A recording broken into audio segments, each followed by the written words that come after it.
안녕하십니까. 저는 한국교통안전공단 드론관리처의 책임연구원 김진욱이라고 합니다. 오늘 GB 드림톡을 통해서 한국교통안전공단의 항공 업무와 항공 직렬과 관련된 소개를 드리게 돼서 영광스럽게 생각을 하고요. 최근에 코로나로 인해서 이제 많은 분들이 힘들어 하시고, 특히 이제 저희 취업 준비를 하는 우리 대학생 여러분들도 많이 힘드실 텐데, 제가 소개해드리는 이 영상이 앞으로 취업 준비를 하시는데 많은 도움이 되기를 바라는 마음으로 설명을 드리겠습니다. 제가 소개해드릴 파트는 전체 세 파트로 소개를 드릴 거고요. 한국교통안전공단에 대한 소개, 그 다음에 항공 관련돼서 공단에서 어떤 업무를 하고 있는지에 대해서 설명을 드리고, 그 다음에 끝으로 그 해당 업무를 하시기 위해서는 어떤 준비를 해야 되는지와 관련돼서 설명을 드리도록 하겠습니다. 첫 번째입니다. 저희 한국교통안전공단은 교통사고 예방을 가장 큰 목적으로 하고 있고요. 최종적으로는 국민의 생명, 신체 및 재산의 보호에 이바지함을 목적으로 하고 있습니다. 다음으로 주요 사업입니다. 한국교통안전공단에서는 도로, 철도, 항공 분야의 세 가지 그 모든 분야에서 교통안전과 관련된 업무를 수행을 하고 있고요. 제가 있는 드론관리처는 항공안전실 소속으로 현재 항공교통안전관리의 업무에 이제 드론과 관련된 업무를 담당을 하고 있습니다. 다음으로 한국교통안전공단의 미션과 비전입니다. 한국교통안전공단은 안전하며 편리하고 쾌적한 교통환경을 조성하여 모든 국민이 행복한 세상을 만든다는 미션을 가지고 교통안전 업무를 수행을 하고 있습니다. 특히 이제 핵심 가치는 안전 최우선, 도전과 혁신, 공익과 상생, 소통과 화합을 핵심 가치로 하고 있고요. 전략 방향은 아래 보시는 화면처럼 네 가지와 같습니다. 저희 한국교통안전공단의 조직 구성입니다. 조직 구성은 이제 보시는 바와 같고요. 특히 이제 제가 앞서서 말씀드렸던 자동차, 철도, 항공 분야는 교통안전본부 소속으로 되어 있는데, 화면으로 보시는 것처럼 교통안전정책실, 교통안전연구개발원, 그리고 철도안전실, 그리고 항공안전실로 이제 교통안전본부가 구성이 되어 있고요. 항공안전실의 경우는 항공안전처, 항공자격처, 드론관리처, 그 다음에 드론자격시험센터, 드론교육훈련센터 총 이제 5개 부서로 구성이 되어 있습니다. 그 이외에 공단 본사 이외에도 전국에 14개소의 지역본부, 그 다음에 59개 검사소가 운영되고 있습니다. 항공 분야와 관련된 주요 직렬, 직종, 역할에 대해서 설명을 드리겠습니다. 우선 전체 한국교통안전공단에서 크게는 행정, 기술, 연구교수로 이제 하는 역할을 구분을 할 수 있겠고요. 특히 이제 항공과 관련돼서 주요 업무를 하고 있는 직렬은 연구교수 직렬로서 해당 역할은 아래쪽에 보시는 것처럼 첫 번째로 예방적 항공안전관리 업무를 수행을 하고 있습니다. 그 일환으로 항공안전보고제도, 그 다음에 항공보안 신고제도, 그리고 항공장애 표시 등 검사 업무를 수행을 하고 있고요. 그 다음으로 항공종사자 관리 업무를 수행을 하고 있습니다. 항공종사자와 관련된 개념은 좀 생소하실 수가 있는데, 저희가 해외여행을 다니던가 하게 되면 이제 보통 비행기를 조종하시는 조종사분들, 기장, 부기장분들, 그 다음에 이 비행기가 안전하게 운항할 수 있도록 항행 서비스를 제공하는 항공교통관제사, 그리고 항공기의 운항 스케줄을 정하고 관리하는 운항관리사, 그리고 이 외에 항공기에 대한 기기적인 결함이라든지 유지보수를 시행하는 항공정비사 등이 이제 항공종사자로 분류가 되어 있고요. 그 각각의 업무를 하기 위해서는 현재 항공종사자 자격증명, 각각에 대한 자격을 취득을 하셔야 됩니다. 그래서 해당 자격 운영을 이제 현재 공단에서 하고 있습니다. 그 다음에 끝으로 드론 종합안전관리 업무도 진행을 하고 있는데요. 보시는 것처럼 드론 기체 신고, 그 다음에 드론 조종 자격, 그 다음에 법정교육 운영, 그리고 드론 조종 자격을 취득하신 분들에 대해서 교육을 하시는 전문 교육기관에 대한 지정, 그리고 공공분야 드론 조종 인력 양성, 그리고 그 이외에 미래 드론 분야로 현재 이제 많은 주목을 받고 있는 드론 택배, 택시와 같은 분야에 대해서도 안전 연구를 수행을 하고 있습니다. 각각의 업무에 대해서 하나씩 간략하게 소개를 드리겠습니다. 우선 첫 번째 예방적 항공안전관리와 관련돼서 항공안전 자율보고 업무를 수행을 하고 있습니다. 항공안전 자율보고는 조금 쉽게 말씀드리자면 항공사고를 발생시킬 수 있는 우려가 있는 요소나 행위 이런 부분들을 보시거나 아니면 직접 경험하셨던 분들이 자율적으로 보고를 해주시면 그 해당 보고서 내용을 분석을 해서 어떤 부분이 항공사고를 일으킬 수 있는 원인이 된지를 분석하고 해당 내용을 개선할 수 있도록 사전에 관계기관에 전파하는 업무를 하고 있습니다. 그래서 해당 업무를 항공안전 자율보고로 하고 있고요. 이 해당 보고 내용을 분석을 할 때는 데이터 기반으로 해서 보고 내용을 분석을 하게 되고, 그 다음에 안전 개선 사항을 도출을 하는 절차를 거치고 있습니다. 해당 내용은 사고가 발생하기 전에 선제적으로 그 사고가 발생할 우려가 있는 여러 가지 행위들을 분석을 해서 사고 예방을 한다는 취지에서 상당히 선진화되어 있는 제도라고 보시면 되겠고요. 그 다음에 아래에 보시는 것처럼 데이터 기반 분석, 그 다음에 이에 대해서 위험 요인이 도출이 되게 되면은 각 기관별로 전파도 하고 별도로 정보지도 발간을 하게 됩니다. 그 다음에 항공보안 자율신고 업무를 수행을 하고 있는데, 이제 용어가 조금 비슷해서 좀 헷갈리실 수도 있는데, 항공보안 자율신고는 항공안전자율보고랑 다르게 일반적으로 저희가 영화 같은 데서 많이 보는 항공 테러와 같이 대형 사고를 일으킬 수 있는 항공보안과 관련되어 있는 위해 요인들을 자율적 보고를 받아서 어떤 부분이 위험 요소로 작용하는지를 분석한 다음에 각 기관별로 해당 위해 요인을 전파를 해서 여러 가지 여러한 테러 같은 부분들을 예방할 수 있는 그런 제도로 보시면 되겠습니다.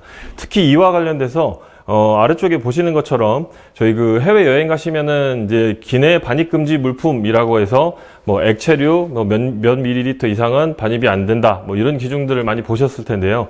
해당 기내 반입 금지 물품 선정 및 관리 역시 항공보안 업무의 일환으로 해서 한국교통안전공단에서 수행을 하고 있습니다. 그 다음입니다. 항공장애표시등 검사 업무도 한국교통공단에서 하고 있는데요.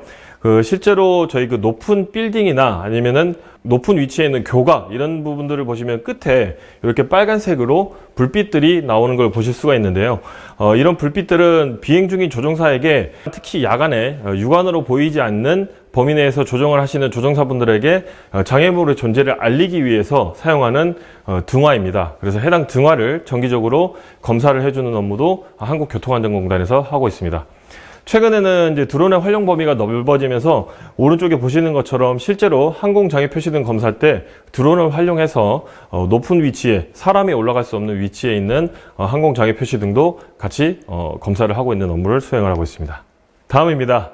앞서서 말씀드렸던 항공종사자 관리 업무, 특히 자격증명과 관련돼서 저희가 한국교통안전공단에서 업무를 수행을 하고 있습니다. 그래서 사진에서 보시는 것처럼 지금 보시면은 이 컴퓨터 시험을 외국인 분들도 와서 보시고 계신데요. 실제로 한국교통안전공단에서 수행하는 조종사 시험에는 해외에서 자격을 취득을 하시고 국내에서 조종 활동을 하기 위해서 오시는 조종사분들도 많이 계시고요. 그래서 외국인 분들에 대한 국내 자격 취득, 그 다음에 국내에서 조종사, 관제사, 정비사, 운항관리사가 되고자 하시는 분들에 대한 자격증명 업무도 수행을 하고 있습니다. 그래서 자격증명 시험 업무 같은 경우에는 학과시험, 그 다음에 실기시험을 보시면 자격을 취득할 수 있는 절차로 운영이 되고요. 특히 이제 이 오른쪽 화면 같은 경우에는 조종사분들이 실제로 자격 취득하시기 위해서 모의 비행 훈련 장치, 그러니까 일명 시뮬레이터라고 하는 장치를 활용해서 실기시험을 진행하는 모습입니다. 그래서 실제로 이렇게 실기시험까지 다 공단에서 주관을 해서 지금 관리를 하고 있습니다. 특히 이제 그 항공종사자 자격과 관련돼서 좀 많이 저희가 설명드리면 궁금해 하시는 부분들이 많은데요. 항공종사자 그 자격을 취득하시기 위해서는, 일반적으로 생각하시는 학과시험, 실기시험을 보셔서 합격을 하시면 자격 취득을 하는 절차는 동일한데, 항공종사자 같은 경우에는 자격증 취득에 필요한 지식과 기량의 요구 수준 자체가 상당히 전문적인 내용들이 많기 때문에 특히 실기시험 응시하시기 전에는 관련 자격에 필요한 일정 경력이 있어야 되고요. 보통은 자격 취득하시는 분들은 해당 경력을 전문 교육기관에서 교육을 받으신 다음에 그 해당 경력을 가지고 실기시험에 많이 응시를 하시게 됩니다. 그래서 항공종사자 자격 취득은 접수, 학과시험, 경력검토, 실기시험, 자격증 발급 순으로 진행이 되고 있고요. 해당 업무도 저희 한국교통안전공단에서 진행을 하고 있습니다. 네, 다음으로 드론 종합안전관리입니다. 드론 종합안전관리와 관련해서 특히 드론 기체 신고와 관련된 부분은 한국교통안전공단에서 이제 최근에 시작을 하게 되었습니다. 그래서 작년 2020년 이제 12월 10일부터 현재 전국에 있는 서울지방항공청, 부산지방항공청, 제주지방항공청에서 하고 있던 드론 기체 신고와 관련된 업무를 공단에서 수행을 하도록 법이 개정이 돼서 수행을 하고 있고요. 드론 기체 신고는 이제 조금 더 쉽게 설명을 드리면, 저희가 자동차를 이제 구매를 하게 되면 자동차 등록을 한 다음에 자동차 등록 번호를 받아서 차량의 앞 뒤에 부착을 하게 되는데, 그와 유사한 것으로 보시면 되겠습니다. 그래서 드론을 소유하거나 사용할 권리가 있는 사람이 소유자, 비행장치 정보 등을 신고를 하고, 그에 따라서 신고 번호를 부여를 받아서 드론에 부착을 해서 운행을 하는 것으로 이해를 해주시면 되겠습니다. 이 신고 업무를 수행하는 이유는 실제로 이제 불법 비행을 방지를 하고, 그 다음에 불법 비행 방지를 통해서 실제로 불의의 사고로 인해서 국민의 인명 재산을 피해가 갈 수 있는 부분들을 이제 보호하는 취지로 이제 운영이 되고 있고요. 특히 이제 향후에는 지금 이제 계속적으로 이슈가 되고 있는 드론 택시, 택배의 상용화에서도 이러한 기체 신고 관리 업무가 이제 상용화에 상당히 기여할 것으로 생각을 하고 있습니다. 그래서 혹시 드론을 지금 날리시는 분들은 드론 원스톱 민원 포털 서비스를 통해서 이제 기체 신고를 하실 수가 있기 때문에 해당 내용도 혹시 참고로 보시면 되겠습니다. 다음입니다. 드론 조종자 국가 자격제도 운영 및 자격 연구 업무입니다. 해당 업무도 지금 현재 공단에서 수행을 하고 있고요. 특히 드론 조종자 같은 경우에는 이제 일반 자동차 운전 면허보다도 조금 더 이제 쉽지 않은 부분이 있습니다. 왜냐면 이제 또 자동차는 이제 평면을 일반 도로를 이제 주행을 해야 하지만, 일반 드론과 같이 항공 분야에서 공중을 날아다니는 비행체 같은 경우에는 3차원적인 움직임을 구사를 해야 하고, 이를 조종자가 통제를 적절하게 해야지만 안전을 담보를 할 수 있기 때문에 이런 조종자 증명 제도가 운영을 되고 있고요. 특히 그래서 아래쪽에 보시는 것처럼 드론 조종자와 관련돼서도 학과 시험, 실기 시험이 시행이 되고 있고요. 특히 아래쪽에 보시는 장소는 이제 현재 그 화성에 있는 드론 자격센터에서 실기 시험을 하는 장면인데, 별도로 드론 자격 시험과 관련돼서 수요가 급증하다 보니까 전담을 하고 있는 센터도 지금 현재 설립돼서 운영 중에 있습니다. 그리고 향후에 저희가 지금은 이제 운영이 되고 있지는 않지만, 향후에 비가시권 비행, 그러니까 현재 제가 육안으로 볼 수 있는 범위 이외에서 드론을 날릴 수 있는 소위 얘기하는 비가시권 비행도 가능할 것으로 이제 보여지고 있고요. 실제로 비가시권 비행이 이루어지는 경우도 있습니다. 그래서 해당 비가시권 비행과 관련돼서도 현재 자격 연구가 진행 중에 있습니다. 다음입니다. 공공 분야 조종 인력 양성 사업도 이제 저희가 진행을 하고 있고요.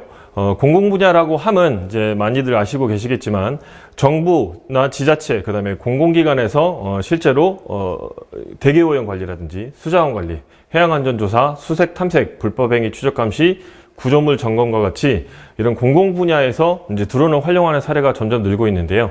이러한 그 공공 분야에서 드론을 활용하기 위해서는 앞서서 말씀드렸던 것처럼 전문성을 가지고 있는 조정 인력이 반드시 필요한 상황이고요. 그래서 해당 공공 분야에서 조정 전문 인력을 양성을 해서 드론을 그 국내에 전반적으로 이제 활성화시켜서 활용할 수 있도록 저희가 공공 분야 조정 인력 양성 사업도 진행을 하고 있습니다. 그래서 아래쪽에 보시는 것은 저희 경기도 시흥에 있는 최근에 개소된 시흥 드론 교육센터 전경이고요. 그 해당 드론 교육센터에서 공공 분야 조종 인력 양성 사업이 진행 중에 있습니다. 특히 이제 이쪽에 사진을 보시면은 그 공공 분야에서 이제 어떻게 드론이 활용되고 있는지를 이제 보실 수가 있는데요. 이 사진은 이제 일전에 이제 강원도 고성에 있었던 산불이 발생을 했었을 때 드론을 활용을 해서 실제로 바람 방향에 따라서 산불이 어느 방향으로 진행을 하고 있는지를 파악을 한 다음에 미리 그 화재가 넓은 범위로 확산되는 것을 방지하도록 할 수 있게 진행을 했었던 부분입니다. 또 아래쪽에 보시는 것처럼은 저희 119 구급 대원분들이 실제로 사람이 인력으로 닿기 어려운 곳에 대해서 이제 수색, 탐색 업무를 드론을 활용해서 하는 그런 장면이라고 보시면 되겠습니다.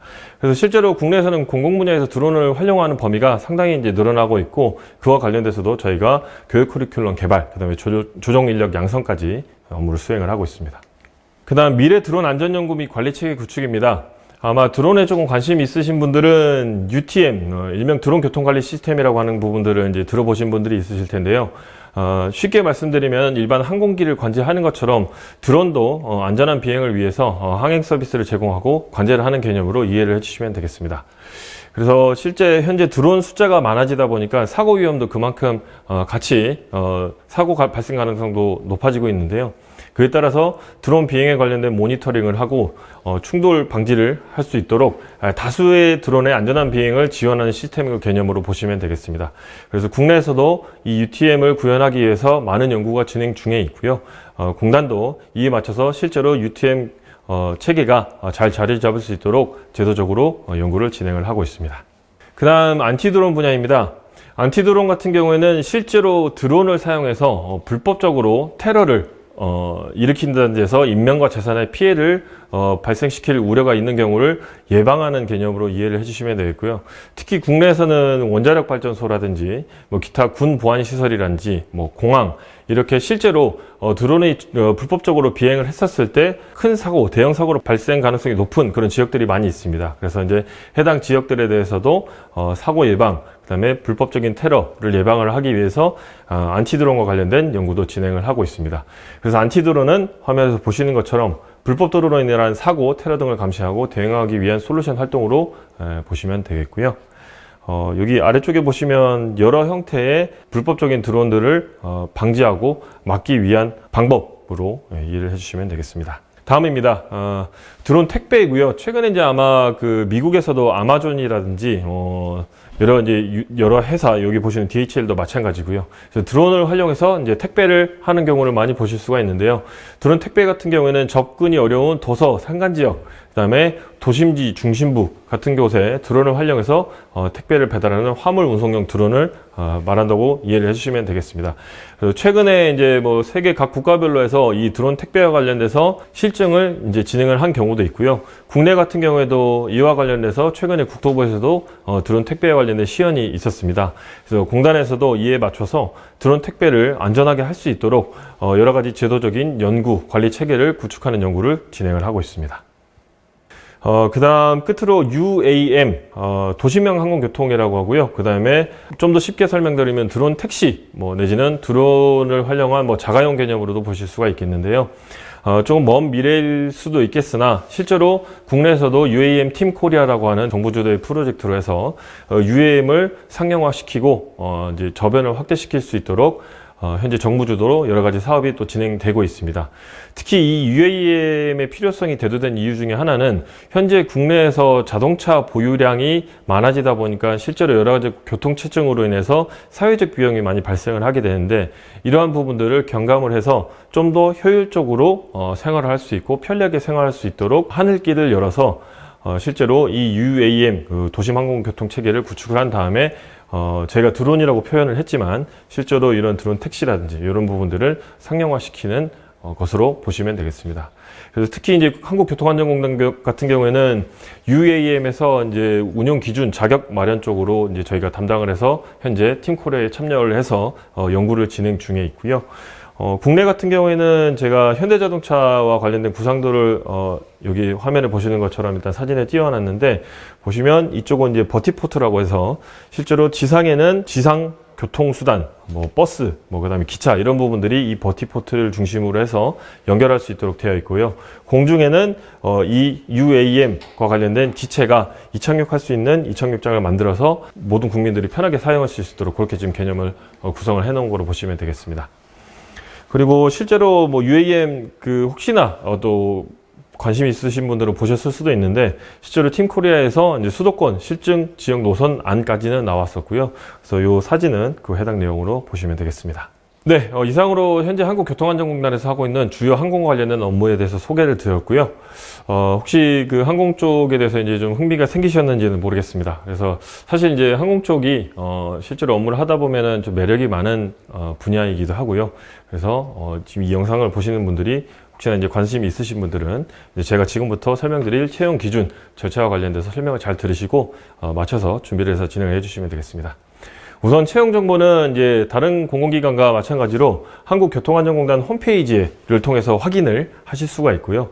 확인하시는 방법은 한국교통안전공단 홈페이지 공단 소개 메뉴에서 채용 정보, 채용 기준, 그 다음에 채용 공고 메뉴를 잘 활용하셔서 실제로 기준이 어떻게 되는지, 그 다음에 내가 뭘 준비를 해야 되는지 이런 부분들을 확인해서 진행을 하시면 되겠습니다. 특히 신규직 기준으로 해서 채용 절차 및 서류 전형 기준은 이제 화면에 보시는 것처럼 첫 번째 서류 전형을 진행을 하고 여기서 합격하시는 분들 대상으로 해서 필기 전형을 진행을 한 다음에 최종적으로는 면접을 보셔서 합격을 하시면 채용이 되는 절차로 진행을 하고 있습니다. 서류 전형 같은 경우에는 기준은 성적, 자격, 그 다음에 직무 수행 계획서, 자기소개서, 경력지식서 이와 같은 부분에 있어서 배점이 되어 있고요. 특히 이제 우대 가점 같은 경우에는 물론 어떤 분야에 따라서 조금은 이제 차이는 있을 수가 있는데요. 근데 대부분 특수 자격, 경력, 공모전 경지대회는 배점이 보시는 것처럼 이렇게 되어 있습니다. 그래서 합계는 100점 만점을 기준으로 해서 산정을 하고 있습니다. 특히 이제 직무수행계획서는 경력직에 해당되시지만 보통 신규직으로 이제 대학생분들은 많이 지원을 하실 텐데 자기소개서 같은 경우에는 사실 일전에도 제가 한번 자기소개서를 이제 검토를 하러 들어갔었던 적이 있는데요. 자기소개서 같은 경우에는 사실 쓰시는 분들에 따라서 그 안에 어떤 부분을 물어보는지 거기에 대해서 내가 가지고 있는 거는 어떤 부분이고 나는 이 부분에 있어서 물어보시는 질문의 요지에 적합한 사람입니다라는 걸 잘 표현을 해 주셔야 합니다. 실제로 자소서를 검토를 해보면 그렇게 잘 표현을 해 주신 분이 있고 그렇지 않으신 분이 있는데 당연한 얘기겠지만 점수 차이는 그래서 자기소개서에서 이제 좀 많이 차이가 나는 상황입니다. 그래서 혹시나 준비하실 때는 특히나 자기소개서 같은 경우도 많이 신경을 써주시면 채용이 되는데 좀 더 많이 도움이 되실 걸로 생각이 됩니다. 그리고 학업 성적 반영 기록 같은 경우에는 이제 해당 표를 참고를 해주시면 되겠습니다. 그 다음 서류 전형 가점 자격 종류입니다. 서류 전형 같은 경우에는 특히 제가 앞서서 말씀드렸던 항공 분야에서는 연구교수직이 대부분의 항공과 관련된 전문 업무를 수행을 하고 있는데 이 연구교수직과 관련돼서는 일반 자격은 이제 보시는 바와 같고요. 특히 이제 항공 쪽과 같은 경우에는 신규 직원 같은 경우에는 이제 자격에 대한 가점이 부여가 되는데 보통 가점으로 들어가는 자격은 앞서서 말씀드렸던 것처럼 조종사, 그 다음에 항공교통관제사, 그 다음에 정비사, 운항관리사 그리고 드론과 관련된 조종자 자격이 가점으로 들어가는 경우가 많습니다. 이 가점 같은 경우에는 채용을 경력직으로 하느냐 신입으로 하느냐에 따라서 조금 이제 차이가 있기 때문에 그때마다 이제 채용 기준, 채용 공고 나가는 것을 잘 확인해 주시고 준비를 해 주시면 되겠습니다. 필기 시험은 잘 아시는 것처럼 이제 NCS 그다음에 전공 시험으로 진행이 되고요. 이제 NCS와 관련돼서는 직업 기초능력 평가, 공통 이제 평가와 관련돼서는 저희 사이트에서도 이제 샘플 문제 같은 것들을 확인하실 수가 있기 때문에 해당 내역을 잘 참고를 하셔서 준비를 하시면 되겠고요. 특히 아래에서 보시는 것처럼 항공 드론 분야 같은 경우에는 전공 문제에서 항공법규 40문항이 나갑니다. 특히 이 항공법규 40문항은 이제 항공 관련된 전공을 하신 분들은 좀 이해도가 빨라서 준비를 잘 하실 수가 있는데 그렇지 않은 분들 같은 경우에는 사실 조금 쉽진 않은 부분이 있을 수가 있습니다. 좀 전문적인 내용이기 때문에. 그래서 제가 알기로는 시중에 서점에 이제 항공 법규와 관련해서 여러 가지 이제 문제지라든지 이런 것들이 나와 있는 걸로 알고 있는데요.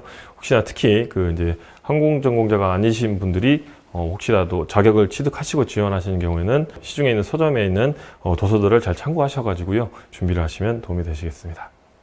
NCS 직업 기초능력 문항 예시입니다. 보시는 것처럼 예를 들어서 수리 능력 및 문제 해결 능력 같은 경우에는 이 그림을 보시고 적절한 부분을 선택하는 문제라든지 그 다음에 소위 얘기하는 저희 일반 대기업에서 시험을 준비할 때 많이 보는 직무 적성 평가 시험과 이제 유사한 문제들이 출제가 됩니다. NCS 직업 기초 능력 같은 경우에는 특히나 기출 문제라든지 아니면 문제 유형이 어떻게 나오는지가 상당히 중요할 텐데 특히 이제 항공 분야 같은 경우에는 사실 NCS와 관련돼서 시중에 나와 있는 문제집이 그렇게 많지는 않기 때문에 기존에 NCS 직업 기초 능력 관련돼서 어떤 문항이 어떤 형태로 문제가 출제되는지를 먼저 잘 참고하셔서 그에 맞춰서 시험을 준비해서 대응을 하시면 제한된 시간 내에 정답률을 높이시는 준비를 좀 하실 수가 있을 걸로 생각이 됩니다.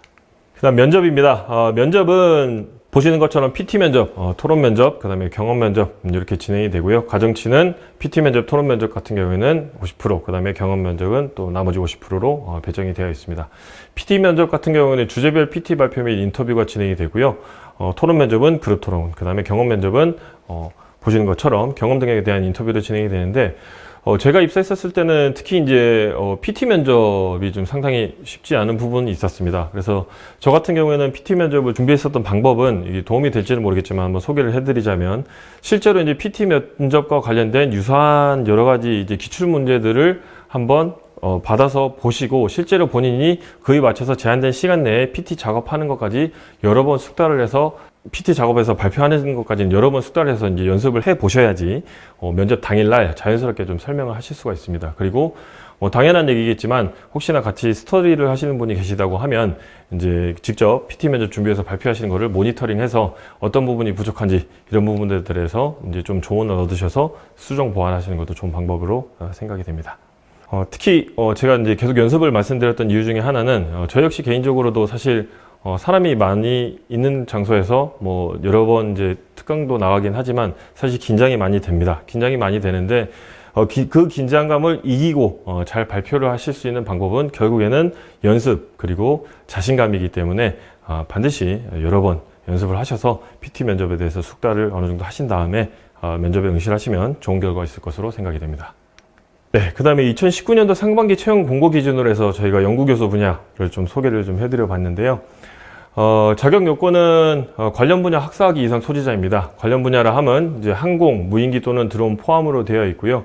이제 대부분은 사실 학사를 관련 분야 학사로 이제 한정을 하는 이유가 앞서서 말씀드렸던 것처럼 항공과 관련돼서는 기본적으로 전문적인 내용들이 많다 보니까 사실 진입 장벽이 다른 일반 행정직렬에 비해서는 어느 정도 있는 것은 사실입니다. 하지만 혹시라도 지금 준비하시는 분들 같은 경우에는 학사학위 이상 소지자이시기 때문에 뭐 학사를 이미 끝나신 분들은 뭐 석사 준비 단계를 하시는 분들은 이런 것들을 좀 고려를 하셔도 좋을 것 같고요. 그 이외에는 공고에 따라서 때에 따라서는 자격 취득하신 분들을 대상으로 해서 채용이 진행이 되는 경우도 있기 때문에 채용 공고문을 잘 한번 확인하시면 되겠습니다. 직무수행 내용 같은 경우에는 19년도에는 무인비행치 안전관리나 무인비행장치 교육, 무인비행장치 연구와 관련된 내용을 해서 채용 공고가 나갔었고요. 필요 지식으로는 보시는 것처럼 무인비행체에 관련된 법규, 지금 법상으로는 무인비행장치라고 해서 초경량 비행장치 범위 안에 들어가 있는데 항공법규, 그 다음에 관련 고시와 관련된 내용을 어느 정도 이해를 하고 있느냐에 대해서 이제 여러 가지를 물어보게 됩니다. 그리고 무인비행장치 안전 규정 관련 지식, 그 다음에 조종자 준수사항, 그리고 무인비행장치 안전관리에 관한 지식과 관련된 내용입니다. 특히 이제 법규와 관련된 내용을 확인을 하시려면 일반 포털 사이트에서 국가법령정보센터로 검색을 하신 다음에 해당 국가법령정보센터 사이트에서 검색창에 항공안전법, 항공사업법, 공항시설법 해당 관련된 법들을 검색을 하셔서 무인비행 장치와 관련된 내용들을 보시면 되고요. 사실 내용 자체가 그렇게 많지는 않기 때문에 혹시라도 드론과 관련돼서 준비하시는 분들은 공부하는 범위 자체가 넓지 않아서 그렇게 어렵지 않게 좀 준비를 하실 수 있을 걸로 생각이 됩니다. 그 다음에 필요 기술은 보시는 것처럼 뭐 조정 자격부터 시작해서 여러 가지가 요구되고 있습니다.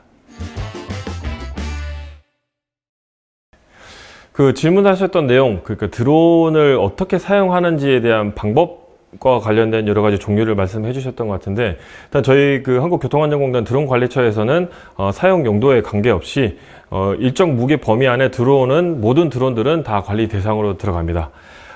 예를 들어서 아까 기체 신고와 관련된 경우에도 2021년 1월 1일부터는 영리 목적으로 사용되는 기체는 어느 용도로 쓰느냐에 상관없이 모두 다 신고 대상으로 들어가기 때문에 저희가 다 신고를 접수를 받아 처리를 하고 있고요. 그 다음에 비영리 목적으로 쓰는 경우는 최대 이륙 중량 2kg을 초과하는 기체는 다 신고 대상으로 들어가기 때문에 저희 쪽에서 신고 접수를 받고 처리를 해드리고 있습니다. 그래서 다시 한번 말씀드리지만 뭐 방법용으로 쓰느냐, 방제용으로 쓰느냐에 대한 구분보다는 실제로 이 드론의 최대 이륙 중량 같은 무게 기준이 어떻게 되느냐에 따라서 공단에서 관리하는 범위가 정해져 있기 때문에 실제 무게 기준만 들어온다고 하면 우리 질문해 주신 여러 가지 드론들은 다 공단에서 관리하는 대상으로 포함이 된다고 이해를 해 주시면 되겠습니다. 네, 드론의 관리 방안은 앞서서 말씀드려서 크게 국내에서 제도로는 드론 기체 신고, 그 다음에 드론 안전성 있는 검사, 그리고 드론 비행 승인, 그리고 드론 사용 사업체 관리, 그 다음에 드론 조종 자격, 이렇게 크게 나눌 수가 있고요. 공단에서 그 중에 수행하는 업무는 드론 기체 신고, 그 다음에 드론 조종 자격, 그리고 그 이외에 제가 앞서서 말씀드리지는 않았지만 드론과 관련된 법정 교육과 관련된 내용도 함께 수행을 하고 있고요. 그 이외에 제도 개선, 그 다음에 안전 연구도 같이 수행을 하고 있습니다. 네, 드론 자격을 가지고 있으시면 일단 취업에 도움이 되는 것은 분명하고요. 이제 그렇게 말씀을 드릴 수 있는 이유 중에 하나는 자격 취득을 위해서는 학과 시험을 보셔야 되는데 그 학과 시험에 공부하셔야 될 범위에는 항공법규와 관련된 여러 가지 내용들이 포함이 되어 있습니다. 그렇기 때문에 실제로 자격 취득을 하시게 되면 취업을 하시는 데는 좀 더 도움이 많이 될 거라고 생각을 하고 있습니다. 네, 그 드론 안전과가 관련해서 이제 한 가지 사례를 들어서 설명드리면 이제 일전에 도심지에서 모 초등학교 운동장에 이제 드론이 불시착해서 추락했던 사고가 있었는데 다행히 인명 피해는 없었으나 실제로 이제 그 드론의 주인이 누구인지 그다음에 어떤 목적으로 비행을 했는지에 대한 확인이 안 되다 보니까 실제로 관리가 안 되었었던 사례가 있었습니다. 그래서 이러한 부분들을 보완을 하기 위해서 드론 실명제가 시행이 됐고 그의 일환으로 드론 기체 신고 범위가 확대되었고요. 그래서 드론 기체 신고를 하는 부분도 앞서서 질문해 주셨던 그런 여러 가지 보완해야 될 사항들을 제도적으로 마련해서 보완한 것으로 이해를 해주시면 되겠습니다. 네, 저희가 직접적으로 기체를 개발해서 판매를 하지는 않고요. 이제 저희는 국토교통부 산하기관으로서 실제로 국토교통부에서 수행하는 업무를 위탁을 받아서 저희 쪽에서 수행을 하고 있습니다. 그래서 특히 저희 쪽에서 진행하고 있는 부분은 드론 안전관리와 관련돼서 자격, 교육, 신고와 같이 제도적으로 실제로 국토부에서 수행하는 업무를 저쪽에서 수행을 하고 있다고 보시면 되겠고요. 그 이외에 이러한 여러 가지 제도와 관련된 전문 지식을 바탕으로 해서 어떻게 하면 안전한 비행을 하고 있는지 기타 드론 연구라는 기관이라든지 아니면 이제 제조해서 판매를 한다든지 여러 가지 이런 기관 쪽에다가 필요시에는 저희가 자문도 진행을 해드리고 있습니다. 해당 업무를 하면서 사실 가장 힘들고 좀 마음 아픈 일은 실제로 일반 국민들을 대상으로 해서 이러한 드론과 관련된 안전관리 제도를 수행을 해야 됨에 따라서 다양한 사연들을 가지고 계신 분들과 많이 이제 접촉을 하게 됩니다. 근데 저희 개인적으로는 실제로 그분들이 여러 가지 요청하시는 부분들을 다 반영을 해서 운영을 하고 싶으나 사실 그렇지 못한 경우도 있기 때문에 이제 그런 부분들이 있어서 사실 좀 저희도 많이 좀 힘든 부분은 있고요. 하지만 저희도 최선을 다해서 그런 부분들은 최대한 의견을 반영을 해서 향후에도 안전하게 드론 비행을 하실 수가 있고 그 다음에 또 드론으로 해서 이제 사고가 많이 발생하지 않도록 저희도 연구도 많이 하고 개선을 이제 많이 하고 있습니다. 그 다음에 또 보람된 일은 실제로 드론은 이제 전 세계적으로도 미래 산업을 선도하는 분야 중에 하나로 각광을 받고 있는 사항이고요. 그래서 그러한 업무를 저희 쪽에서도 선도적으로 수행을 하고 있다는 부분에 있어서 매우 큰 자부심을 느끼지만 또 한편으로는 그에 못지않게 또 책임감도 많이 느끼고 있습니다. 그래서 이러한 부분들을 저희가 잘 이끌어 나갈 수 있도록 많은 연구와 또 공부도 진행을 할 예정입니다. 네, 사실 지금 이제 제가 설명드렸던 여러 가지 내용들을 보시고 지금 현재 내가 하고 있는 전공은 항공과 전혀 무관한 쪽이기 때문에 항공과 관련된 업무를 하고 싶지만 나는 할 수가 없겠구나라고 생각하시는 분들이 계실 것 같아서 일단 전혀 그런 방법이 없지는 않다라는 걸 좀 말씀을 드리고 싶습니다. 실제로 앞서서 말씀드렸지만 저는 드론 분야에서 일을 하고 있지만 특히나 한국교통안전공단에서 일을 하고 있지만 한국교통안전공단 이외에도 항공과 관련된 여러 가지 항공사 그 다음에 군, 그 다음에 일반 여러 가지 수송업체 그 다음에 드론과 관련돼서 촬영업체도 이제 여러 업체가 많이 있는 걸로 알고 있고요. 해당 업체나 해당 항공사 여러 가지 항공과 관련된 업무를 수행할 때는 반드시 항공 전공자만 채용을 하지는 않습니다. 제일 중요한 부분은 이제 본인이 앞서서 말씀드렸던 항공과 관련된 교육을 받고 경력을 쌓으셔서 자격을 취득을 하신 다음에 그 진로로 쭉 이제 가시게 되면은 해당 분야에서도 충분히 일을 하실 수가 있고요. 대표적인 사례로 조종사, 드론 조종도 마찬가지고 일반 항공기 조종사분들 같은 경우에도 실제로 항공과 관련된 운항학과라든지 이런 항공과 관련된 전공은 아니지만 실제로 타 분야 전공을 끝내고 이제 비행 교육을 받으신 다음에 조종사 자격을 취득하셔서 조종사로 가시는 경우도 상당히 많이 있습니다. 관제사도 마찬가지고요. 그래서 항상 그 항공 관련된 전공자가 아니어도 항공과 관련된 분야는 길이 열려 있기 때문에 관심 있으신 분들은 포기하지 마시고 자료 조사 충분히 하신 다음에 이에 맞춰서 준비하시면 원하시는 일을 하실 수 있을 것으로 생각이 됩니다. 설명은 이제 이 정도로 마무리를 해야 될 것 같고요. 우선 장시간 제가 말씀드렸던 내용 잘 들으셔서 감사합니다. 다시 한번 말씀드리지만 저도 사실 20대 때 이제 어려운 취업 시기를 보냈었었는데, 사실 제가 있었던 취업 시기도 어렵다고 했지만 지금도 더 어려울 것으로 생각을 하고 있습니다. 하지만 그렇다고 하더라도 여전히 여러 이제 대학을 졸업하셨던 여러 인재를 필요로 하는 회사들도 많고, 저희 공단도 마찬가지로 필요로 하는 기관 중에 하나이기 때문에 포기하지 마시고 항상 힘내시고, 또 혹시나 또 제가 설명드렸던 여러 가지 내용들이 항공과 관련돼서 취업 준비하시는 분들에게 작게나마 도움이 되고 길잡이가 된다면 사실 제가 오늘 설명드렸던 사람으로서 무한한 보람을 느낄 거로 생각이 됩니다. 항상 힘내시고요. 그 다음에 좋은 결과 있으시길 바라겠습니다. 긴 시간 들어주셔서 감사합니다.